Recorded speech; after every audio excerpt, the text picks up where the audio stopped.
Friends नमस्कार आपण माने को मोर चैनल इंडियन फ्लेवर को बहुत बहुत स्वागत जनाउछि। आज मु शेयर करिबी आपण मानक सह गुआर और मटर आलूर बेसर रेसिपी। एही रेसिपीटी को गरम गरम भात किंबा पखाला सह निश्चित ट्राई करिवे।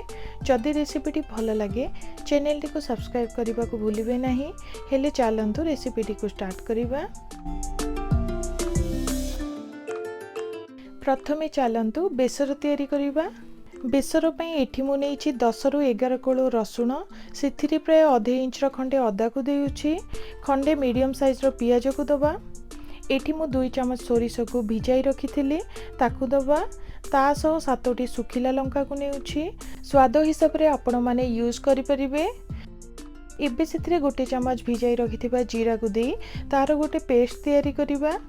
देखंतु बेसर पेस्ट एटी रेडी होई गला। एबे गोटे कड़ाई को हल्का टिके गरम कला परे सेथिरे 1 चम्मच सोरिष तेल को देउछि।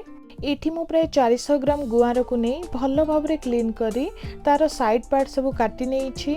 एबे ताको तेल रे देई प्राय 3 रु 4 मिनिट पई हल्का टिके भाजी दबा।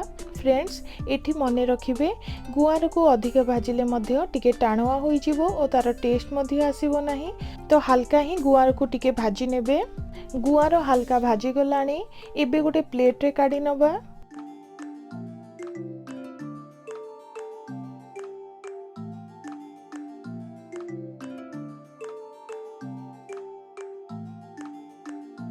एबे पुणी थरे सेही सेम कड़े रे आलू को भाजी दबा। एठी मु 2टी आलू को भल भाव रे क्लीन करी टिके मोटालिया शेप रे काटी नेछि। एबे टिके बादामी रंगर आसिला जाय भाजी नबा।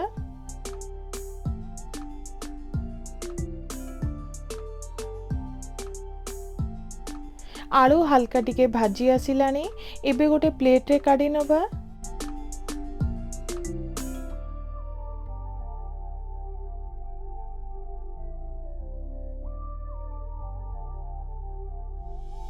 प्रथमे गोटे कड़ाई रे प्राय 3 चम्मच सोरिष तेल को नहीं हल्का टिके गरम करी दबा। तेल टिके गरम हैला परे सेथिरे प्राय 1 चम्मच पंचफुटण को देउछि। पंचफुटण को हल्का टिके भाजी नेउछि। एबे सेथिरे गोटे मीडियम साइज रो पियाज को काटी ऐड करी दबा। ता सह 3टी कंचा लंका को देई हल्का टिके भाजी दबा।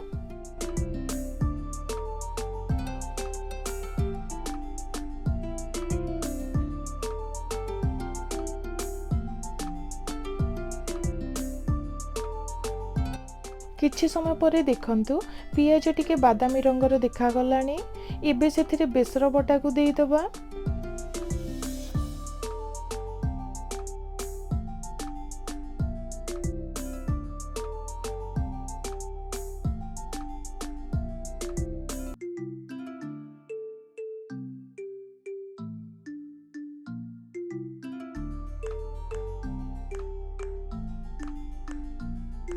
बेसर रे मसला सब को देई दबा। प्रथमे अल्प टिके हलदी गुंड को देउछि, प्राय 1 चम्मच धनिया गुंड और आधे चम्मच जीरा गुंड को देउछि। आउ टिके स्पाइसी आनिबा पई स्वाद अनुसार अल्प टिके लंका गुंड को यूज करूछि। आपण माने स्वाद अनुसार यूज करिवे।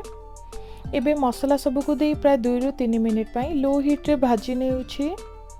एठी मने रखिबे सोरिष बटा केबे हेले अधिका भाजिबे नाही, नहले मसला बटाटी पिता होई जिवो और तार टेस्ट आसीबो नाही। मसला को हल्का टिके भाजी नेछि। एबे सेथिरे आगुरु भाजी रखिथिबा गुआर और आलू को देई 3 रु 4 मिनिट पई पुणी थरे कसी दबा।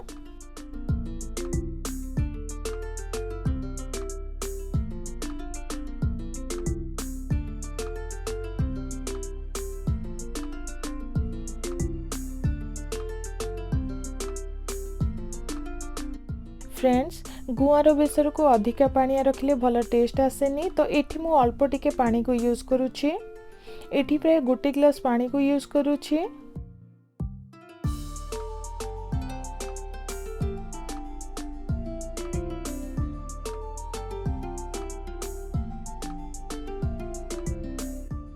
आगरु सिझाई 1 कप मटर चना को रखिथिली ताकू मध्य ऐड करी दबा।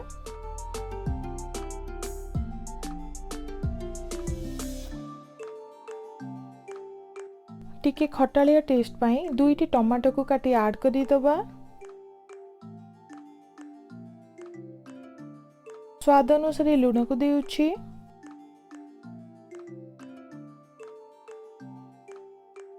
शेष रे सेतरे आधे चमच गरम मसला को दे प्राय 5 रु 10 मिनिट पई रांधि दबा।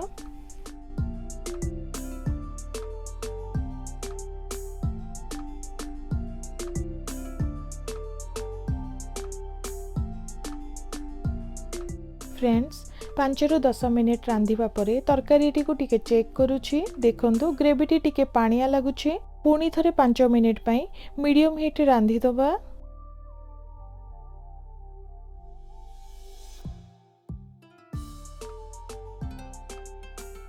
देखंतु किछि समय परे हमर गुआर आलू बेसरटी रेडी होई गला। देखंतु बहुत सुंदर देखा जाउछि, टेस्ट मध्य होइछि। आशा करूछि आपण मानको पसंद आसीथिबो। जदि पसंद आसी थाए मोर नेक्स्ट वीडियो पई चैनल टी को सब्सक्राइब करबा को भूलिबे नहीं।